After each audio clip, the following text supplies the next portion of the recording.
Good day, everyone, and thank you for joining us today. I am Dina Wachtel with the Canadian Friends of Hebrew University, and together with my colleagues, Ayala and David, and the rest of our team, it is our pleasure to welcome you to this webinar series titled In Conversation with Ambassador Ido Aharoni, featuring international friends of the Hebrew University. Ambassador Aharoni is a global distinguished professor at NYU. He has served 25 years at Israel's Foreign Service, a public diplomacy specialist, and a well-known nation branding practitioner. Today's conversation is with renowned music agent, Mr. Sam Feldman, and about his remarkable journey in a successful career. If you would like to submit questions, please do so using the Q&A text box. Now, please welcome Ambassador Ido Aharoni. Thank you so much, Dina, and thank you so much, the rest of the great team of Hebrew University overseas. And greetings to all of you from Jerusalem. I'm very, very happy to have a conversation today with my dear friend, Sam Feldman. And I know that many of you read about him. We sent you the bio. Let me just say very quickly a few things about him. Was born in 1949 in Shanghai, China. We'll talk about that. And he is known for, music is a big part of every person's life. I think that almost all over the world, it's universal. And Sam is known for his eye to identify and spot talent and his skill to turn that talent into a professional success. And he did that exceedingly well in both Canada and the United States. I don't know if you're in Vancouver, Sam, or in LA, but let me just quickly go over the roster of talent that you represent, past and present. Iconic performance such as Johnny Mitchell, Leonard Cohen, James Taylor, Sarah McLachlan, Bette Midler, Nora Jones, Elvis Costello, Lyle Lovett, the Chieftains, Ry Cooder, Tracy Chapman, and this is just a partial list. And on top of it, I met with Sam several times, and I have to tell you, his heart is in the right place. He loves Israel. He loves the Jewish people. He's connected to his Jewish identity very, very strongly, and he wants only good things to happen to the state of Israel and the Jewish people. And so, Sam, it's a pleasure to have you with us in this webinar series. Thank you so much for joining us. Pleasure. Good to see you, Ido. And the first question, of course, is tell us about China. A lot of people don't know that there were many Jews, prominent Jews, that were born in China. Sounds like an anomaly today, but back in the day, it wasn't so unique. And not that I'm a complete student of history, but my understanding is that there were sort of three waves of Jews that came to China, the first being Persian, second being Russian, and then, of course, people escaping Germany. So I'm going to go back on gallery so I don't have to stare at my own face completely. My family comes from Russia.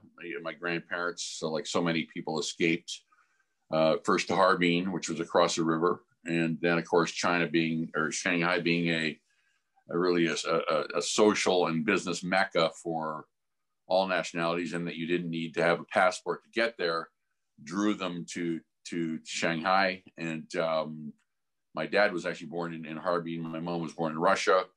And my grandfather on my mother's side was in the fur business. And my grandfather on my father's side was a gambler. He owned a gallery where you could shoot, roll dice, or do whatever you wanted.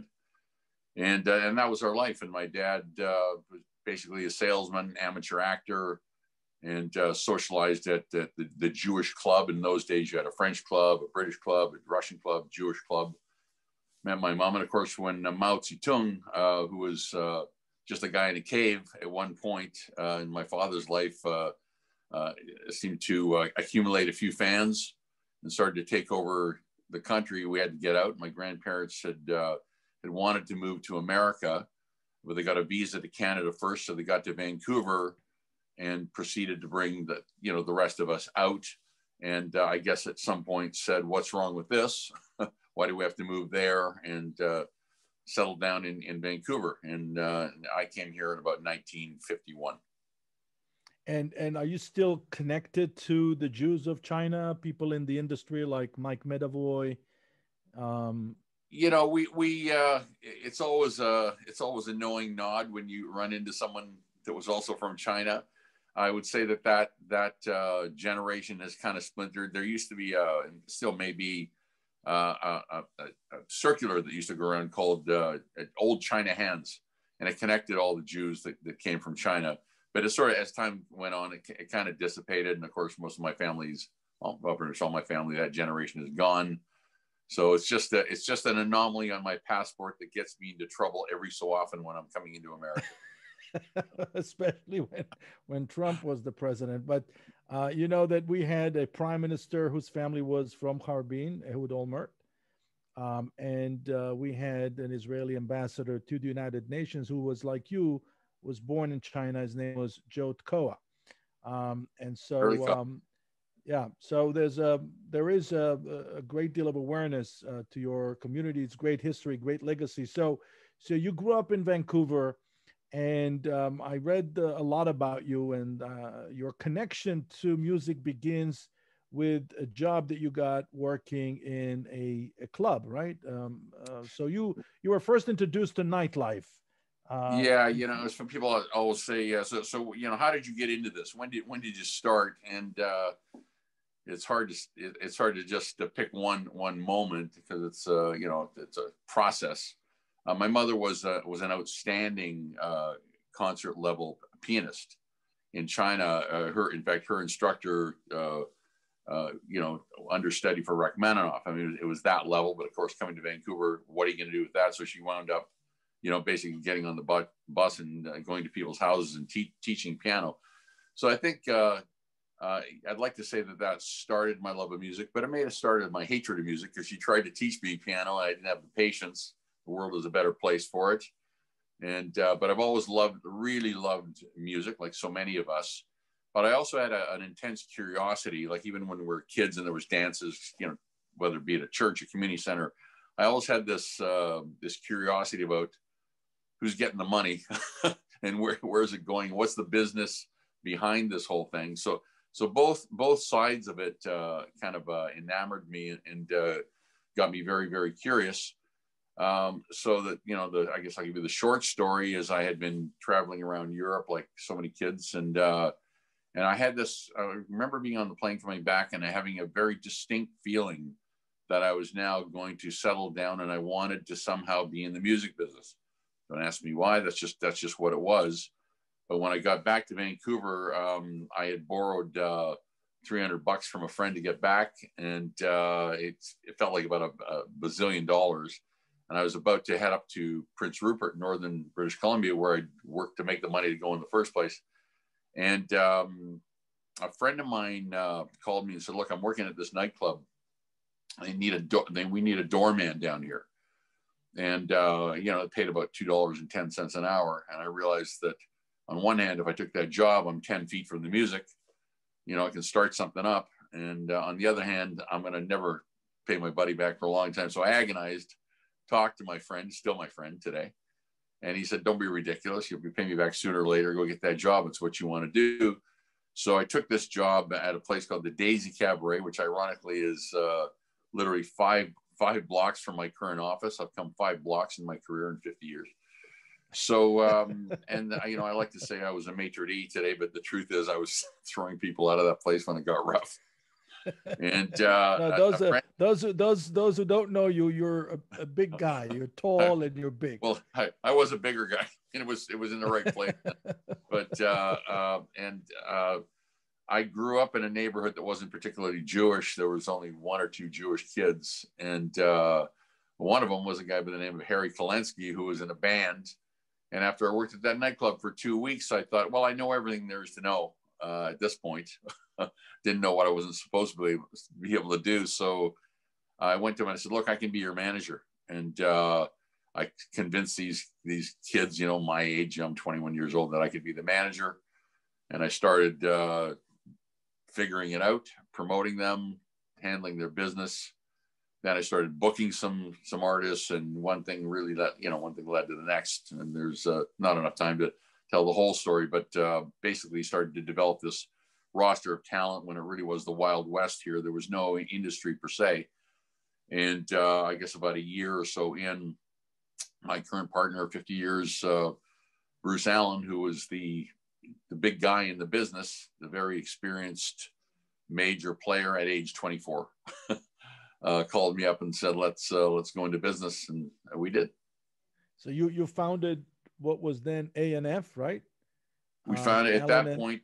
At that point, it was called Bruce Allen Talent. I came in, and then about a year later, we partnered up officially, and we founded what was called A&F Music Ltd. And what did it entail to represent the talent then as opposed to today?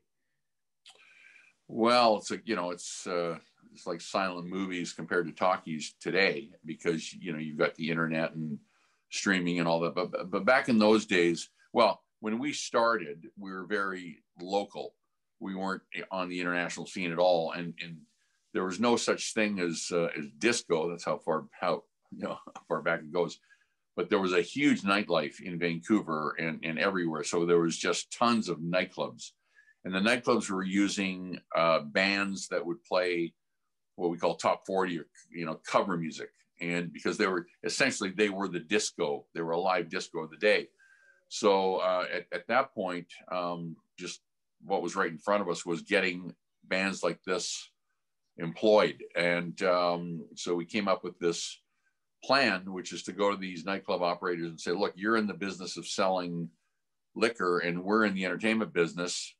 We don't want to charge you anything, but why don't you just let us handle your talent on a handshake? If you don't like it, we'll go away and we'll coordinate all your talent. And that, of course, enabled us to establish a bigger roster, because the artists came to us because we were the conduit to work. And we developed a pretty substantial roster and pretty much controlled that business in Western Canada. And at some point in time, I guess we had so much strength that when artists would come in from other territories, they kind of had to go through us. So we developed relationships. And when the business sort of changed somewhat, in that recorded music started to come into nightclubs, and bands that were performing original material in Canada had a bigger chance of gaining a more international career because of Canadian content rules. In other words, the government mandated that radio stations had to play a minimum of 30% Canadian music. Once you get on the radio, you start to attract an audience that might want to see you in concert, as opposed to a nightclub. And we grew it from there. And in those days, what happened is my partner signed Bachman Turner Overdrive, Randy Bachman, and that took our whole company to a different level altogether. But in those days, it really was about radio and records. So in other words, you had to get on the radio to establish anything, and you had to sell records. And you basically, the plan with an artist would be you develop them over 3 albums.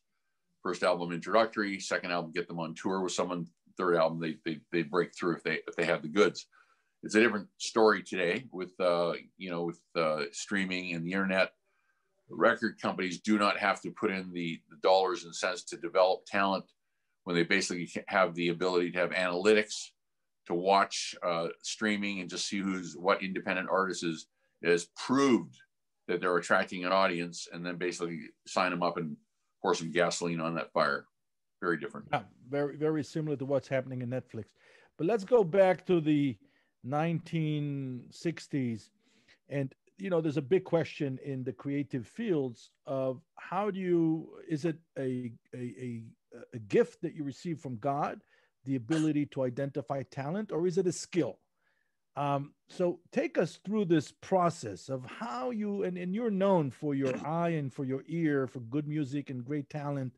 Take us through the process. How do you know when you're watching a musician with bad sound standing on stage that he or she are going to make it, or you don't? Desperation to attract a client. No. I think it is. I'm not sure exactly. There's obviously people who are really, really good at it. I mean, clearly I've been right more than I've been wrong. So I guess I've got some skill. I can hear music and know whether it's being starting with this. I can hear music and know whether it's being played in tune and correctly. Okay. Then there's just that certain magnetism that happens from certain people who get on a stage. You see it whether they're making speeches or whatever. Some people get on stage and they have a certain something, or they have a certain sound. I can remember some artists. I mean, I remember Norah Jones. When we heard her music, it was just there's just no question that she was going to be a defining voice for that era, change the way things were. Yet the first time we saw her perform, she couldn't look at the audience. She was so shy. She couldn't look at the audience. But when you heard the voice, you knew it was going to happen. There's other artists that just have a certain charisma. It's, I can't tell you exactly why, but I do think that I have that instinct, which started with, you know, what bar band is going to play what nightclub. You know, they're all playing the same repertoire. What makes one better than the other? I just had a feel for what would work. I mean, a lot of it's just you know, do you feel their heart in the music? You know, I always say, if you talk about, say there's two students of music that get really proficient and they can play all the classical music. They're all reading the music. You take two of them, they're playing the notes perfectly, no mistake. What makes a lang lang? All right, what makes one of these people that just basically has that feel, or that something, or something's coming through from their heart that basically really connects with you, versus just playing it by rote. It's an instinct, I think, that I've just been blessed with. Now, who was the first big artist that you were able to secure a contract with? Well, for corporately with Bachman Turner Overdrive, probably took us to a different level, and that was quite a ride, because we were super young, and it started, you know, they started to get huge, and we started making a lot of money. But, you know, classic story, a lot of money, too fast, too young, crooked accountant, tax problems, disco comes in. Now we're broke again. Now we have to crawl up that hill again. And then along came Loverboy, Bryan Adams, and for me. In our business, between Bruce and I was really building up the agency side of our business, and we never let that go, because it was always a development ground to both find and develop talent, and provided a steady cash flow, as opposed to the vagaries of management, which can be skyrocket or right into the gutter. But what happened is, some years ago, one of the artists that we always booked was Colin James, and his manager, Steve Macklem, came in and said, look, I've got this Irish group, the Chieftains, and they're looking for management, and I want to team up with you, and we'll do this together, because they want to make sure there's an organization behind them, and I can do the day-to-day and so on. And of course, the Chieftains were established as the premier Celtic band maybe in the world, but it was a small genre. But we knew that they could go out and sell theaters across America, sell them out with certainly with an Irish audience.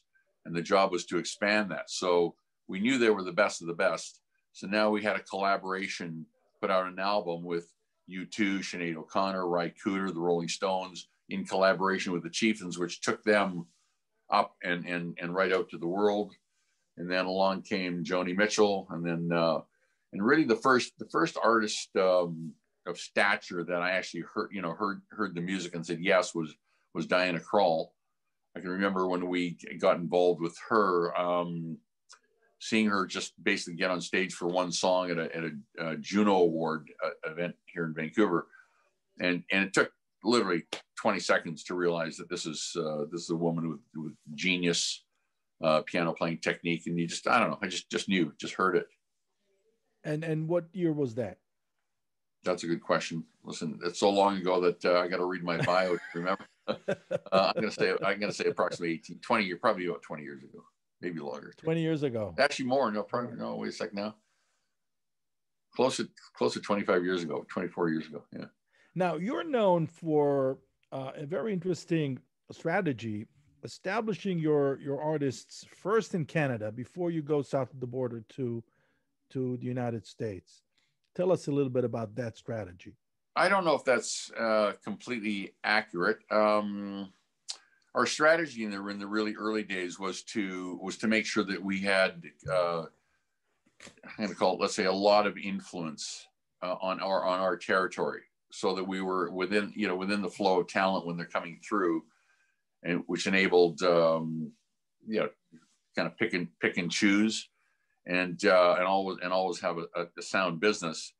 But it wasn't really, when you look at our roster of an Elvis Costello, who comes from England, and James Taylor, he comes from United States, or Joni, who'd moved, or Leonard, not really. I mean, in the early days of the agency, for sure, we wanted to establish our territory and control it as best we could. But we've never really had there's no walls put up against signing talent from all over the world, really. We've had Norwegian talent, British, doesn't really matter. And when did you move to California? I've never moved to California, although I spend, except for the last 8 months of Michigas, I spent about 60 days a year there. And prior to this COVID thing, my business takes me on the road. I say 4 months a year. My wife will say 6 months a year, somewhere in the middle. It's a lot of travel, and certainly Los Angeles and New York are centers for our business. But these days, and really for quite some time, you don't have to be, you don't have to be in LA or in New York. In fact, in some ways, it's an advantage to not be there all the time. Feels like you have more impact when you come in there and do your business. Now, I'm interested about the segmentation of the audience, because I'm 58. I grew up listening to all your musicians, right? I grew up listening to Johnny Mitchell and James Taylor and Leonard Cohen. And that's the music my kids, who are now in their late 20s, early 30s, that's the music they listened to in my car when they were kids. And I find it very, very different when my youngest is listening to an entirely different kind of music. And do you feel that generational gap in your business now, or there is your musicians, your roster is still drawing young people? I don't know. There's no question there's a generational gap with hip hop and rap music, which is I don't want to say it's a different art form, but it's a different style. And every generation has to have their music. When we were growing up, my mother didn't understand Elvis Presley or the Beatles, so it's I think that always happens. People, each generation has to have their own music, and there's no question there's a huge gap. But having said that, certain artists have the credibility and the depth to have a younger audience as well as an older audience. I know when I go to a James Taylor concert, it's always surprising to me how many young people are in the audience. There's old people at his age, but there's always young people. And Joni was the same, just so influential and credible. It really depends on the artist. There's you're listening to the radio and somebody comes on the radio, you go, what? I haven't heard that for 30 years. And then there's some artists that come on that just seem to always be there in the landscape. They're just there because they have that kind of depth. And that's the kind of talent you want to, that I want to represent. The credibility and the messaging is strong, and that's who you don't want the come and go talent. What was it about the 60s and the 70s that created music that is really universal, and I think that transcends generations? What we call today classic rock doesn't have to be classic rock, but it's classic, definitely. Yeah, so this is just opinion and conjecture, but we come from the biggest population base, in history, the baby boomers. And we came at a time when we really were looking for some kind of a change. And all of a sudden along comes the Beatles, the British Invasion, Bob Dylan, Joni Mitchell, artists who are writing their own material, their own songs about what they're feeling, as opposed to mimicking some Broadway, brill building writer that just came up with a pop song that some guy at a record company thought this might make you a star. So I think people's inner feelings and longing for change were transmitted through that music, and it resonated with the biggest segment of the population that wanted that change. And then that carried a huge wave, and with that wave comes you know, a massive change in pop culture. And then of course you had the politics of the 60s that people were railing against as well, which almost as incredible as what's happening today, maybe more so. But so I think that when you're growing up and all these changes are taking place, and it's completely a new generation, then that music really impacts you. It's the reason you remember those lyrics when those songs come on the radio. I can remember walking up a street in Vancouver. I had never heard of Bob Dylan. I didn't know who he was, and I was walking past a beatnik club. That's how far back I go. Beatniks, not hippies. And all of a sudden, this music was coming out of this little club, and it stopped me dead in my tracks on the street. I just like, and I started listening to the song. It was Positively 4th Street, Bob Dylan. I listened to all the lyrics, and there was just something about it that just absolutely riveted me. Why? I don't know. It just happened. No different than the Beatles. I remember I was in the hospital with a bad flu or pneumonia or something, and I had this little 2-transistor radio, and I'd never heard of the Beatles. And this song came on, and I can remember like it was yesterday, picking up that little radio and just staring at it like, what the hell is this? This is fantastic. A week later, they're on Ed Sullivan, and bang, the whole world changed. So I just think it's a very, biggest segment of the population looking for a change, and along comes a new forms of music, and that just carried a huge wave.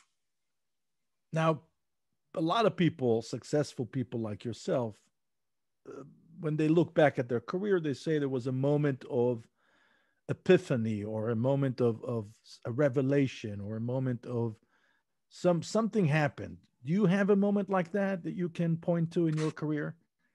The moment of revelation.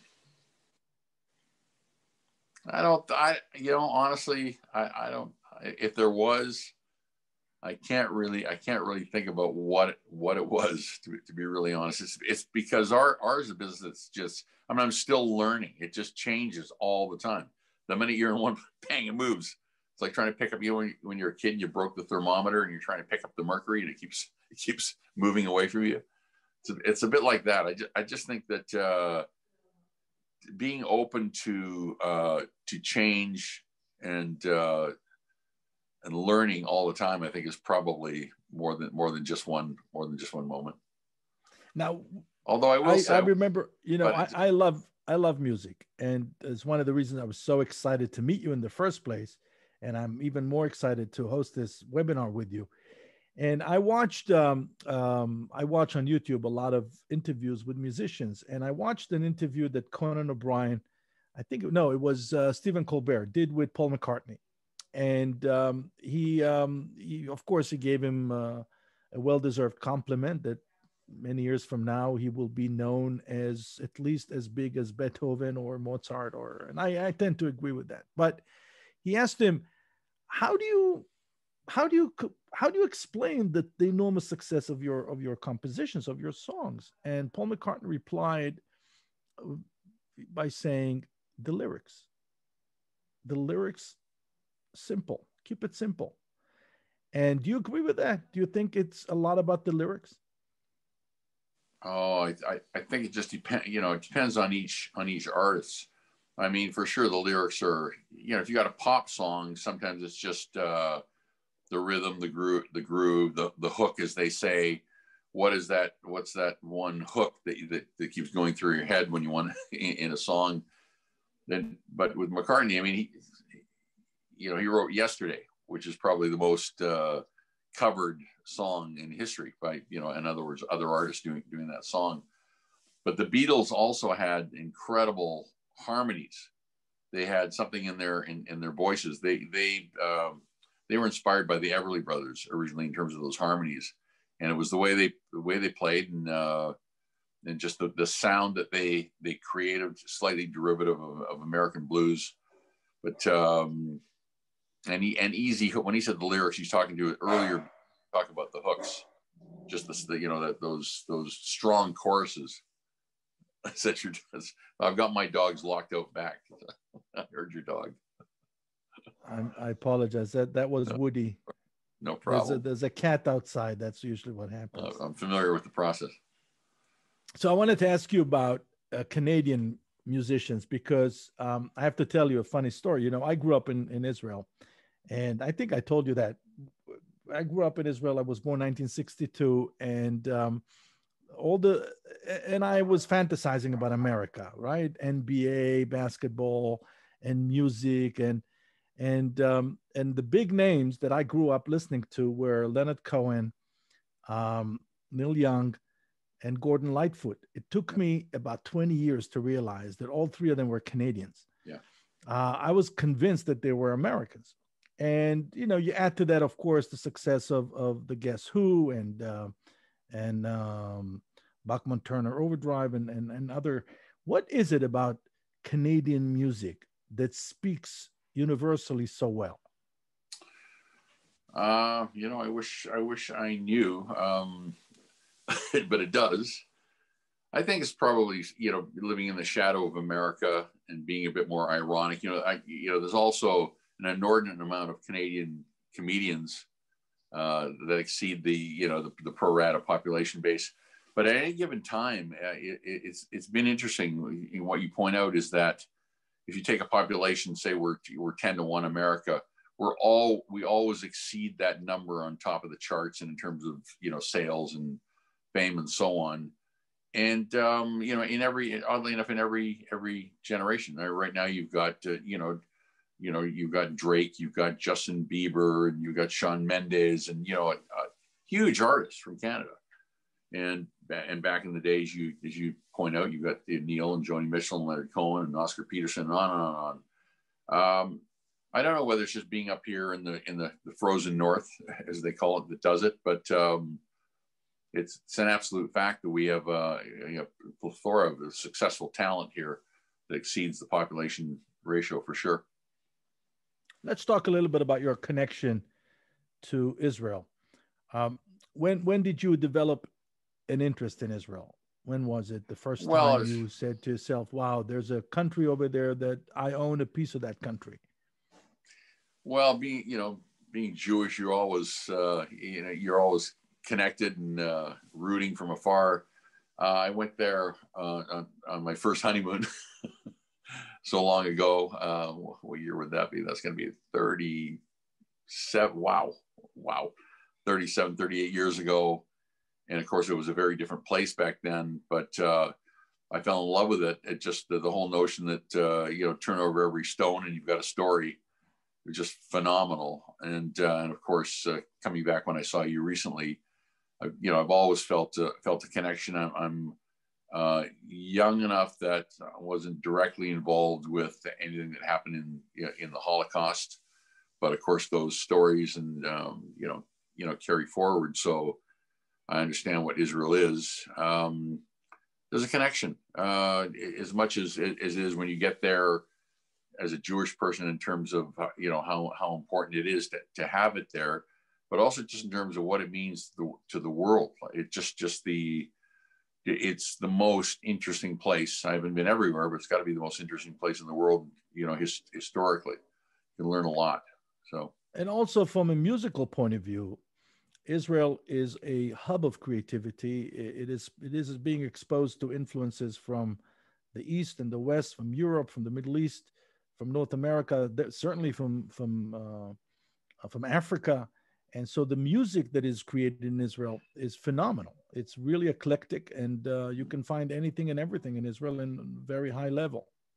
And were you able to engage any Israeli talent throughout your career, or this is something that you haven't had the chance to do?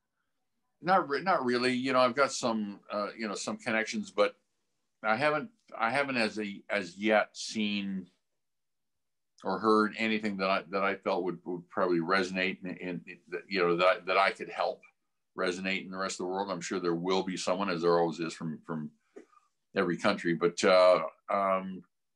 haven't heard it yet.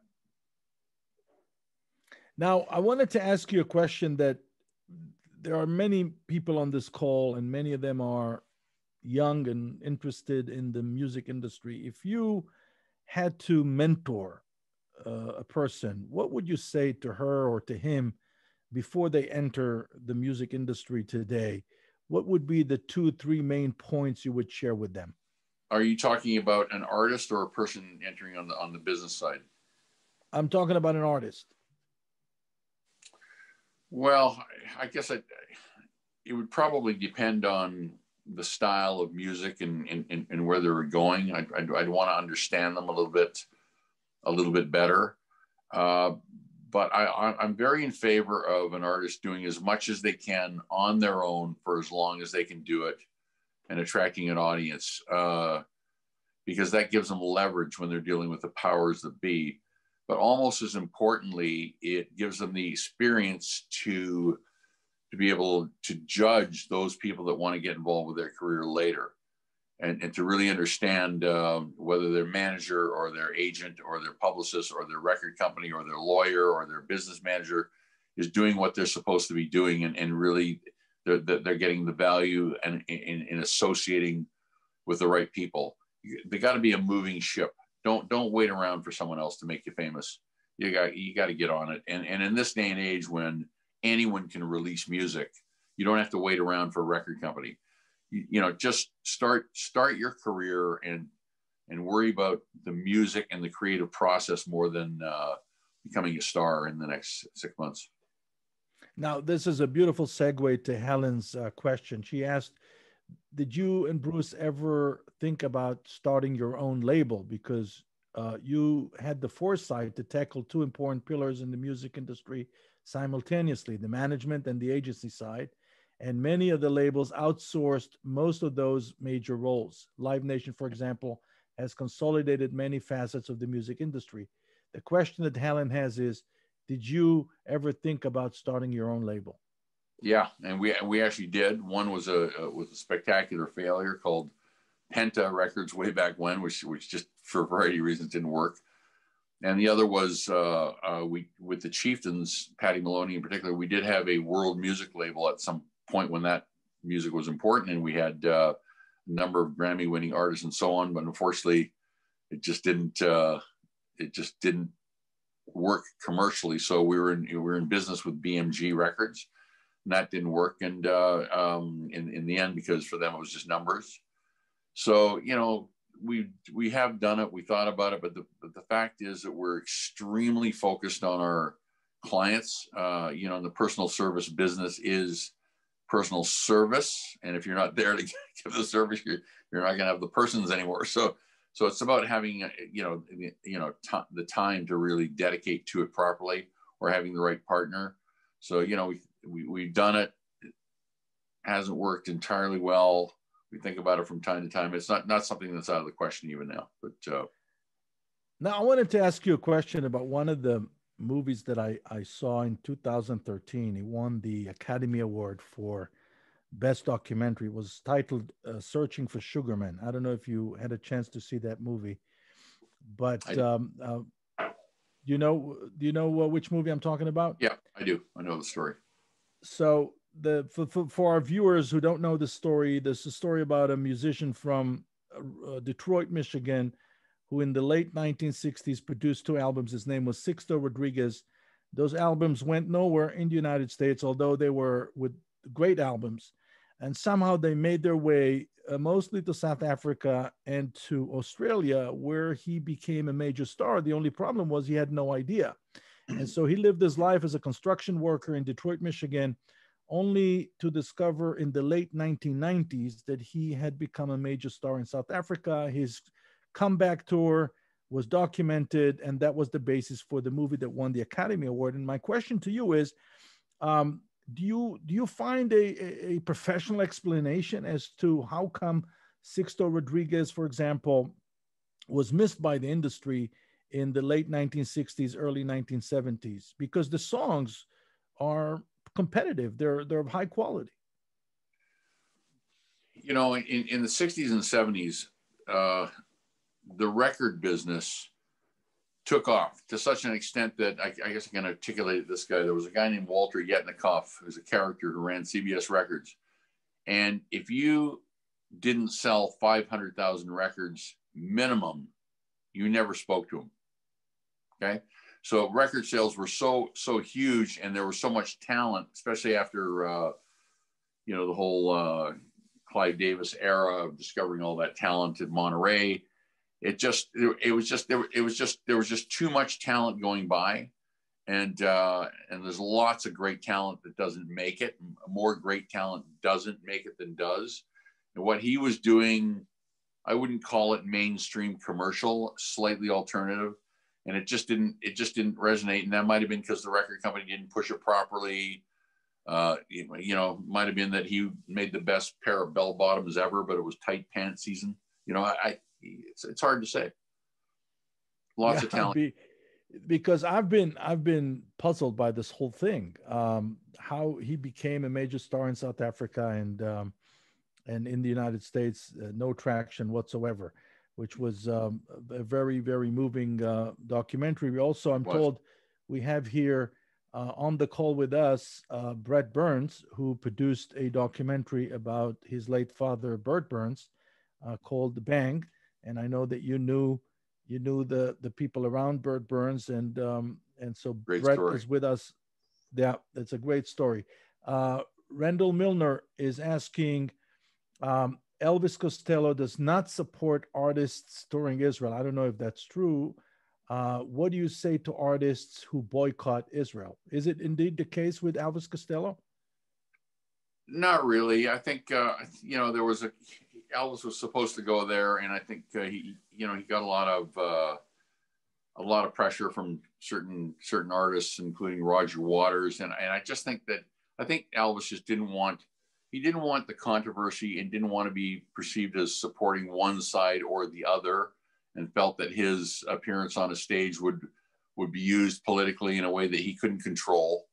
And so he decided not to do it. Did I care for that decision? Not particularly. And we talked about it, and unfortunately after the fact, and I said, Elvis, I think that you on stage singing "Peace, Love, and Understanding" will have more power than any showing up or not showing up. Anyone? Well, I wish we'd have talked sooner, but the decision was made. But he harbors no rancor. He just that just happened. Sometimes people make decisions, and maybe they reconsider them later. But there's certainly no animosity, and by the way, no opinion about any artist working Israel, because his wife Diana Krall is happy to work in Israel and does. And by the way, tell me if you agree with this statement. I have a feeling, as someone who's been in government for 3 decades, that we've never had it better in Israel in terms of international artists. So the so-called boycott movement didn't really take off. Do you agree with that statement? Well, Israel is not being boycotted artistically. You're getting into an area that's certainly not my expertise, other than emotional. You want me to start swearing now? I mean, it's kind of absurd. I always think to myself, well, okay, let's take someone at face value that they want to boycott any country for a particular reason, but they pick one, and if they look around, they'll see other countries that perpetrate crimes against humanity that exceed whatever it is they're talking about by 10 and 20 and 30 fold. And why would you pick one particular country? And you're not anti-Semitic, but I'm just curious about why you might want to pick that particular country. It's a question. Yeah, definitely. Harley Godfrey is asking, back in your early days, you must have worked very long hours hustling for business. Do you still work long hours? Are you still involved in the day-to-day business activities? And what are your plans for retirement?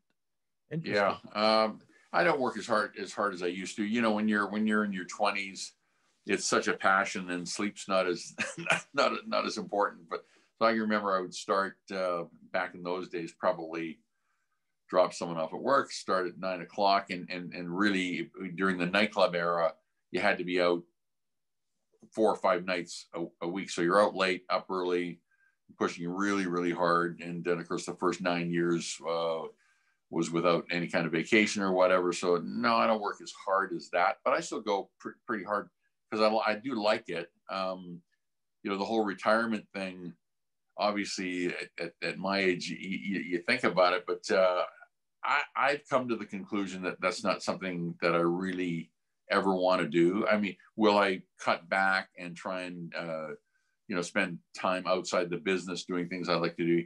Yes. But I have no real plans of retirement. Unfortunately, we've got a very good group of people that work with us. Many have been with us for 20, 25 years.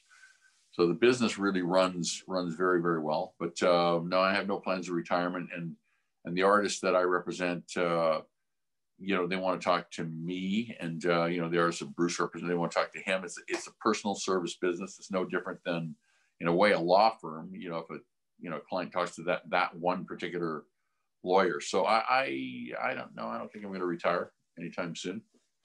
You know, when the internet was taking off, I was having lunch with my dear friend Danny Ben-Susan, who started the Blue Note in Manhattan.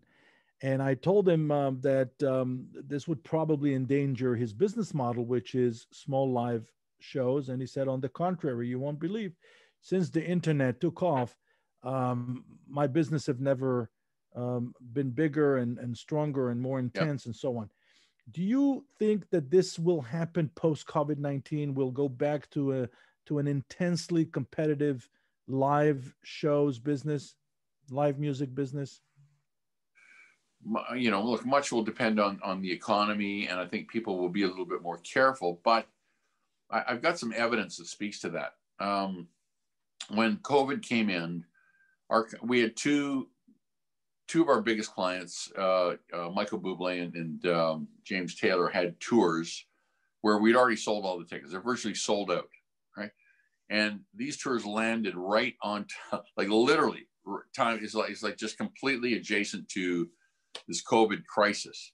So of course we had to pull the plug and say, okay, we're going to move these tours, just reposition them down the road. And of course now it's a guessing game.